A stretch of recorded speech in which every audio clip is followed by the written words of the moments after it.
всъщност и към видеото, и към презентацията има линк, който е вграден в самата снимка. Учениците отварят и гледат презентацията. Това е презентацията, само да покажа. Държавата и църквата. Така, добре, Велизар, заповядай. През 1014 година в битката при село Ключ Самуиловата армия е откръжена и разгромена. Кой ще ни каже коя е вашата картина? 1981 година начало на първата българска държава застава хан Аспарухов, а за столица е избран град Плиска. Така, добре. Кой продължава? Емилия, заповядай. През 864 година княз Борис I Михаил приел християнството за държавата религия. За държава. Религия, добре. Тогава преди да стане въстанието, в Ключ го казват, че Петър и Асен разпространяват слух, че Свети Димитър вече закриля българите. Точно така говорим, добре. И При освещаването на църквата Свети Димитър, те са започнали въстанието. Точно така.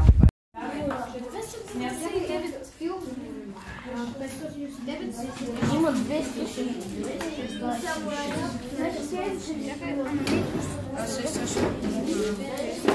Ако не намерите отговор, направете по картинката. Просто подредете картинката. Няма да ти я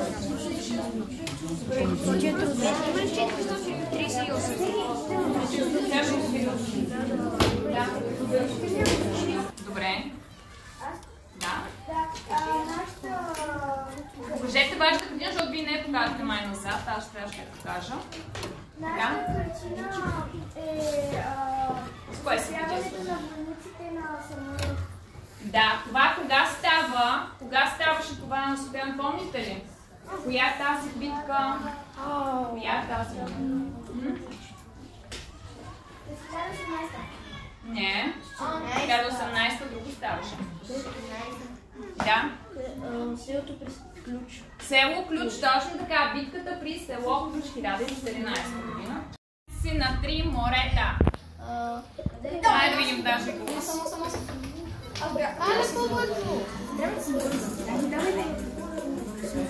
Кой? Калуян, Петър, Иван Асен II, Самуил.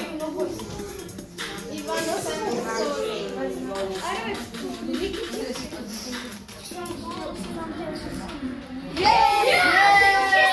Така, и сега да видим кои са на първите 5 позиции. Трето място, Вики Матеева, браво. Вики. На второ място Алекс, добре. И Рая. Как гледа Рая?